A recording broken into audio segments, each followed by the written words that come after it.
My life really revolves around hiking and backpacking trips, and it has since I was young. I'm 52 now, which is weird to say, but I've always made time to get out into the backcountry, especially in my home state of Oregon. I started doing solo trips when I was in my 20s, and over the years that has become my preferred way to hike. It's kind of a reset for me, and I love going at my own pace with no one else to worry about. I'm not reckless about it. I always tell someone where I'm going. I also carry a Garmin InReach, and I know my limits. My experience happened in late August of 2022. I was doing a very popular 41-mile loop that goes around Mount Hood called the Timberline Trail. It's a route that I've done a few times before, but it was my first time doing it by myself. I had planned it as a 4-day trip so I could take my time to enjoy it. And for August, the weather couldn't have been better with lower than average temperatures. I started at Timberline Lodge, and the first day was beautiful. I hiked about 11 miles and set up camp just past Ramona Falls on the creek, then made some food, got my stretching in, and got into my tent right after sunset. That night, I noticed one thing. I felt more tired and wiped out than I usually would. Not tired from hiking, but more of a fatigue, like I might be coming down with something. In the moment, I convinced myself I was just tired for whatever reason because I really didn't want to think about a cold or flu ruining this trip, so I just went to sleep. Then I had this outrageous dream. In the dream, I actually woke up in my tent, which is weird to wake up in a dream, but that's what happened. I remember feeling completely disoriented because the inside of my tent was bright and really warm, like I had overslept and was sitting in midday sun. I couldn't move at first, and it felt like my sleeping bag was too tight around me.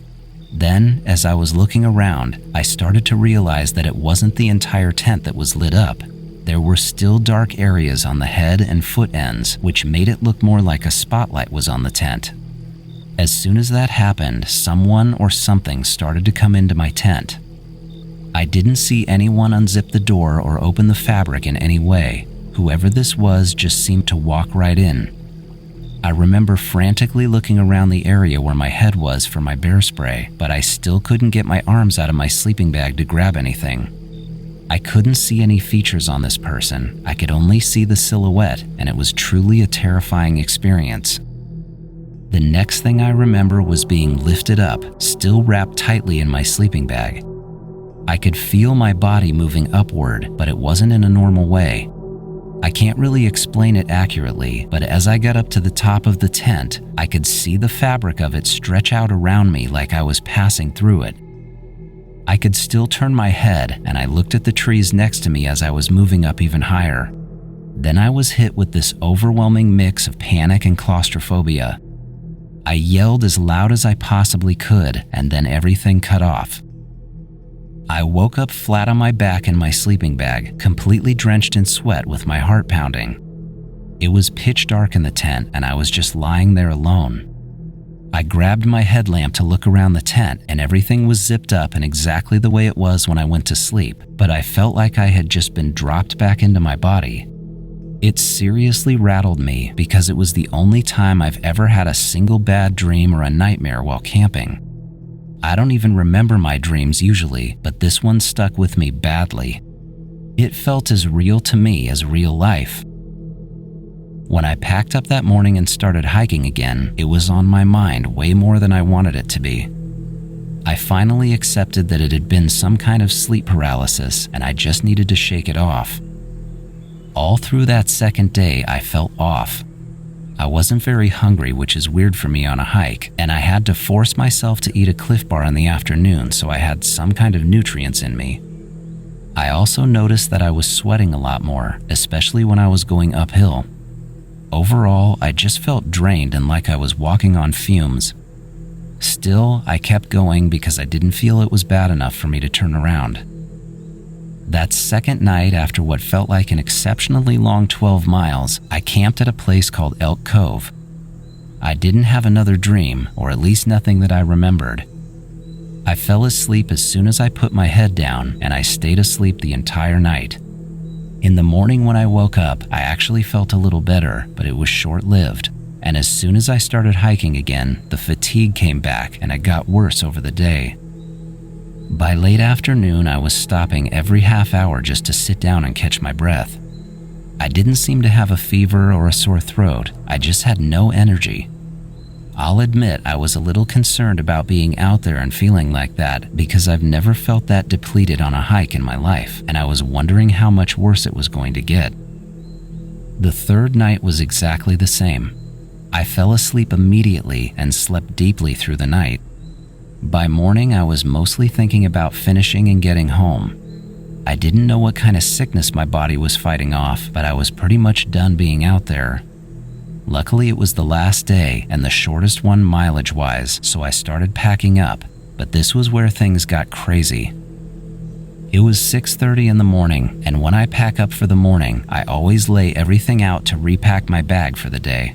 It's just a habit that I have. I check my food, my gear, and trash, and get a nice organized pack before I hit the trail. I had everything out of my bag and was shaking it upside down when I saw a piece of trash fall out. It was a small ripped-off piece of the cardboard box that my Cliff Bars were in. I picked it up off the ground and saw the coloring on one side, then on the inside white part of it, there was something written. It was only a few words, but it said, "It wasn't a dream." Then right underneath that, it said, "Please don't forget." I stared at it for a second because I was trying to think of what it was and how it could have gotten into my bag. It was my handwriting, no question, and it looked like it had been written with the same small pencil that I keep in my bag, but I had no memory of doing anything like that. Actually, I know I didn't tear a piece of the box because I'm kind of anal about my gear and my food, and I remember it being fine just the day before. I grabbed my box of Cliff Bars that I had set aside, and sure enough, one of the bottom flaps was torn off. I could actually hold the smaller piece up to it and it matched perfectly, so there was no doubt it came off that box. I swear though, I did not tear it or write on it, and I really couldn't believe what I was looking at. I stood there holding it and I actually started to feel a little nauseous. I knew I hadn't written it, but it was my handwriting, and I was asking myself if I somehow did it in my sleep or if someone was just messing with me, but that didn't make an ounce of sense. I felt like something in me knew deep down that this wasn't an accident or a joke. It was something else, and the thought of my dream on the first night was starting to seriously scare me. Thinking about what that note said sent me into a mini mental breakdown right there at my camp. I packed up as fast as I could and I hiked hard that day, still feeling like total garbage, but I made it back to my car by midday. On the drive back down the mountain, I didn't stop a single time. I just wanted to be done and home. The only thing I did was send my girlfriend a quick message to let her know that I had finished the hike and I was on my way home. When I got back to my house in Portland, I poured the whole story out for her. We've been together for over 10 years and she knows me. She knows I would never make it all up, especially a story so off the wall like that. When I told her about the dream, or whatever it was, and then showed her the note, she told me it was one of the scariest things she had ever heard. I couldn't agree with her more. The whole trip had been one of the weirdest things I've ever experienced. After being home for a full day, I physically felt back to normal. My appetite came back and my energy felt normal again. I guess whatever hit me out there had worked its way through. I kept the note and I still have it today. I keep it in a drawer with a bunch of my backpacking gear, and I still think about it more than I'd like to admit. I don't have a clue what happened to me on that hike. It could have been a mixture of me being sick and a horrible nightmare, but that wouldn't explain the note. Is there a possibility that I wrote that note while being half asleep at some point? I mean, maybe, but that seems so impossible and far-fetched. If it would have just been the dream, I would have moved on and forgotten about it. But finding the note and feeling so run down makes me think something really weird happened to me out there, and I wish I knew what it was.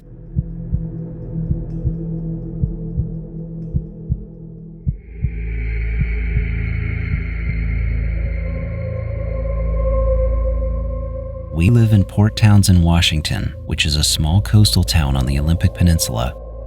My husband and I moved here in 2016 from the Seattle area when I was about 5 months pregnant because we wanted to raise our kids somewhere smaller and quieter with less crime. We have a small house on the edge of town that partially borders a wooded area. We still live in this house today, and we still love our community here. Our daughter Lila was born in November of that year, and she was a super happy little thing that slept surprisingly well for a newborn. I stayed home with her while my husband worked in his office half the week, then from home the other part of the week.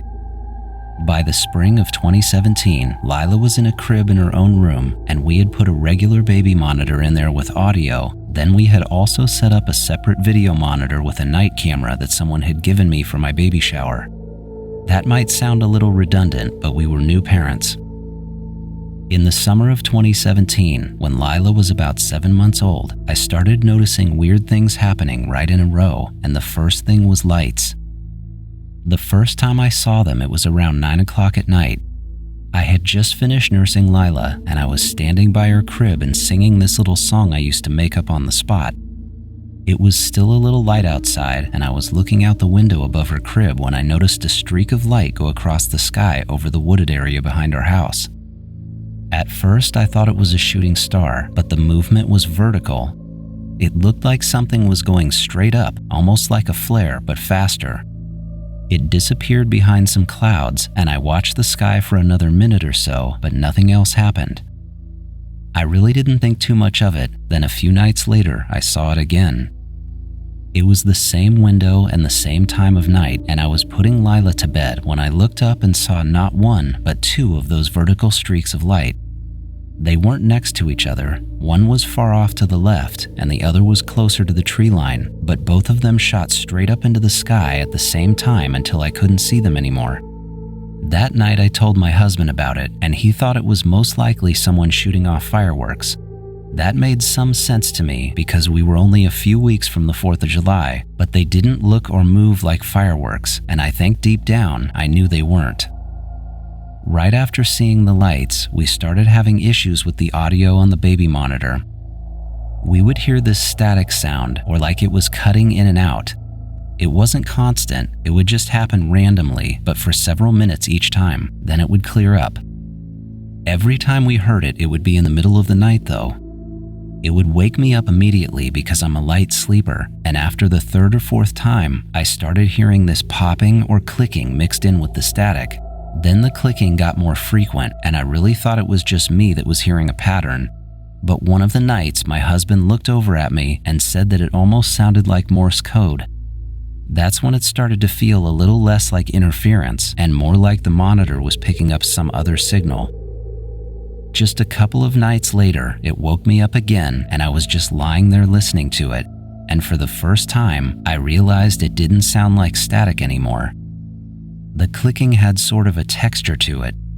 It's hard to explain, but it sounded deliberate, and underneath it was something else. Call it crazy new mom brain, but I was hearing a low whispering that didn't quite form words but felt like some kind of speech or talking. It's hard to describe, but I want to say it sounded like a synthetic language. It was really creepy, and I turned off the monitor and didn't turn it back on for the rest of the night.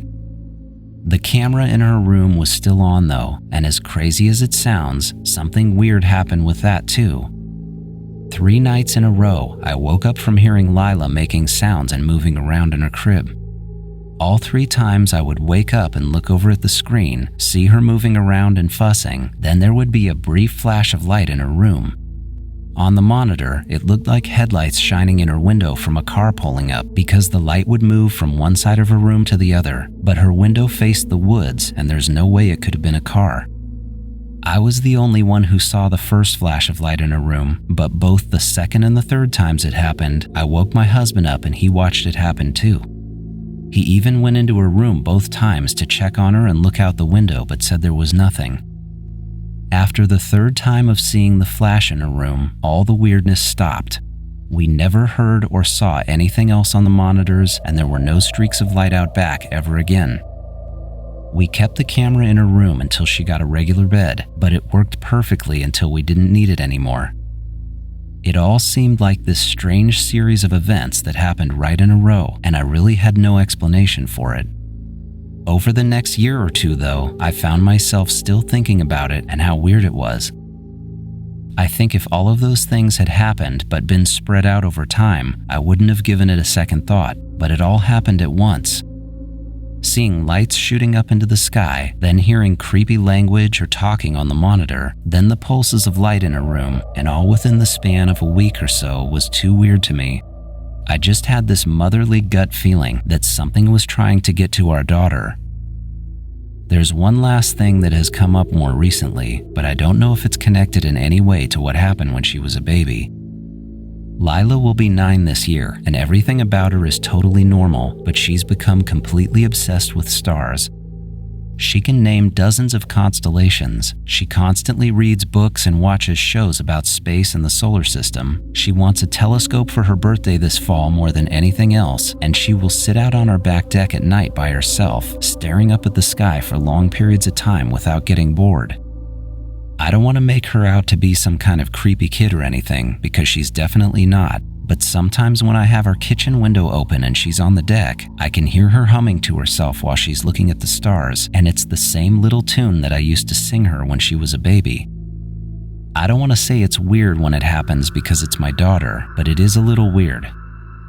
One night I even went out to sit with her and I asked her what song she was singing, but the only answer I got was that she didn't know and was just making it up.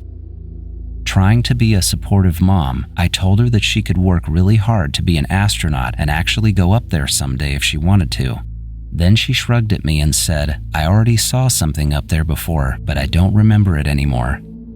I don't even know what she meant by that, but it was unsettling when she said it, and it made me wonder even more about what actually happened when she was young.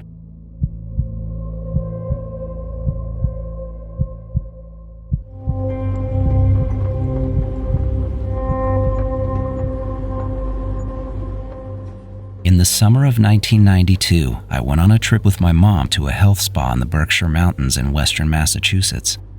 My dad couldn't go because of his work schedule, but she didn't want to go alone and invited me to tag along.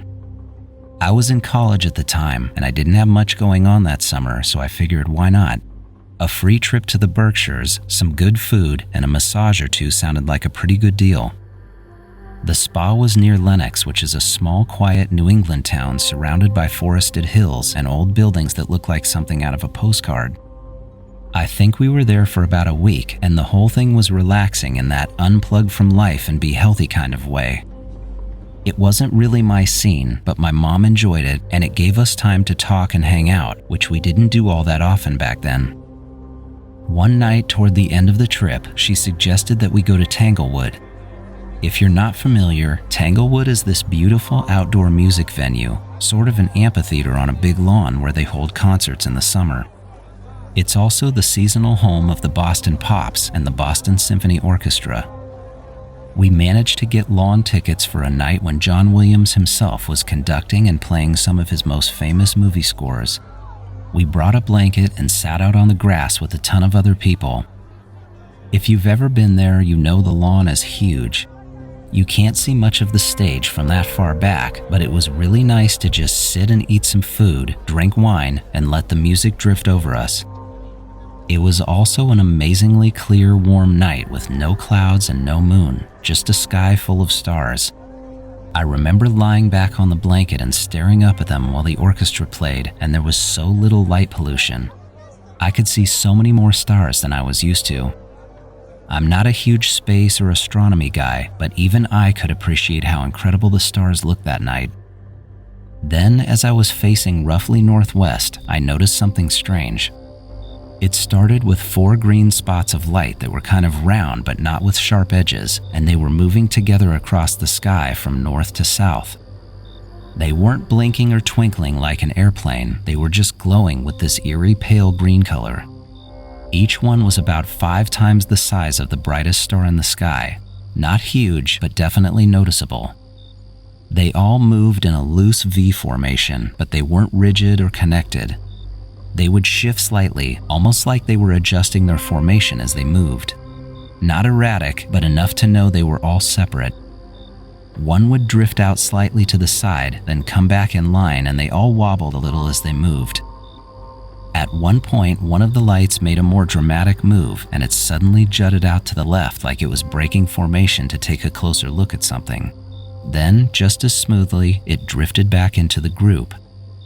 I don't know if I would have been able to hear anything over the music, but at no point did I hear a plane or engine sounds as they were flying over, which I thought was odd.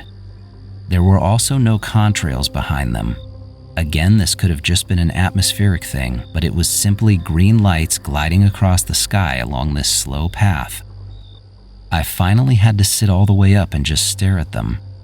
I didn't know what I was looking at, but I knew it wasn't anything I'd seen before. I told myself they had to be planes, but they just didn't move or look like planes. I was sure they weren't satellites either, because you could easily tell they were at a lower altitude, and I wasn't the only one seeing them. All around me, I could see and hear people pointing them out. People were nudging each other, looking directly at them and quietly reacting. While looking around, I realized that my mom hadn't seen them yet, so I tapped on her shoulder and told her to look up. She watched for a minute and then said something like, "That is weird," then sort of shrugged and turned her attention back to the music. It was a little crazy to me that more people weren't reacting to them like I was.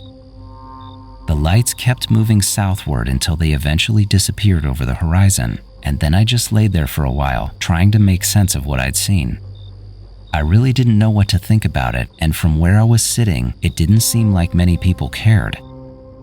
That night back at the spa, I called my girlfriend, who is now my wife, and I told her about what we saw. I remember being overly excited about it, and she thought it was weird too, but neither of us really knew what to make of it. After that, we said our goodnights and I went to bed, and then I completely forgot about it. I don't mean I just moved on with my life. I completely forgot about it, like no memory of it. Fast forward about 2 months, and I was over at my girlfriend's parents' house for dinner. Her dad was the kind of guy who liked science and space and weird sightings and things like that, and at some point during dinner, my girlfriend asked me to tell her dad about what I saw at Tanglewood. I looked at her and I genuinely said, "What did I see?" She gave me this confused look like I was joking. Then she said the green lights flying over the concert with your mom, and tried to remind me that I had called her the night it happened and told her the whole story. I honestly had no idea what she was talking about. There was literally nothing in my head, not even a memory of the trip or the concert, and definitely nothing about seeing strange green lights in the sky. Almost frustrated, she started describing it back to me, and how I'd seen the 4 glowing lights, and how strangely they were flying, and even how one of them moved out and off to the side and came back. The more she talked about it, the more something did start to click in my brain. At first, it was really vague, like trying to remember a dream. Then suddenly, right there at the dinner table, it all came back. Not just parts of it, but the full memory in one big flood. I remembered the music and the lights and even the blanket we'd been on. Everything came back all at once. And the weird thing is, I hadn't thought about it even one time since it happened. Not the next day or the next week or ever. It was like it had been completely erased from my memory, and the only reason I remembered it again was because she brought it up and started talking about the details. It was so weird, and I sat there looking stupid, I'm sure, wondering how I could have possibly forgotten about it. Even if we hadn't seen the lights, how could I have forgotten about the concert and the trip? It was a little disturbing and not like me at all. I've thought about it a lot. I'm not a big believer in UFOs or ghosts or really any unexplained stories, and I tend to lean skeptical with anything like that. I also try not to jump to conclusions in most situations, but I can tell you this. I don't know what those green lights were, and I have no explanation for why I completely forgot about them or why it took someone reminding me in detail to remember seeing them. It also wasn't a normal kind of forgetting. It really did feel like the memory had been pushed completely out of reach mentally. Thinking back, if I hadn't told my wife about it on the phone that night, I am 100% sure I never would have thought about it again in my life. To this day, thankfully, I can still picture them perfectly, and I remember the entire trip again. I talked to my mom after that dinner, and I found out that she remembered the trip and seeing John Williams, but had no memory of the lights. I tried to remind her that I tapped her on the shoulder and pointed them out, and even that she had seen them and acknowledged me, but she never did remember seeing them and just told me that she was probably too into the music to remember. I guess all I can say is it was a weird experience. The fact that I forgot still blows my mind, and talking to my mom didn't help. If anything, it made it even more puzzling. It makes me curious though, did other people at the concert have the same memory loss? Because I sure didn't see much of a reaction out of anyone that night.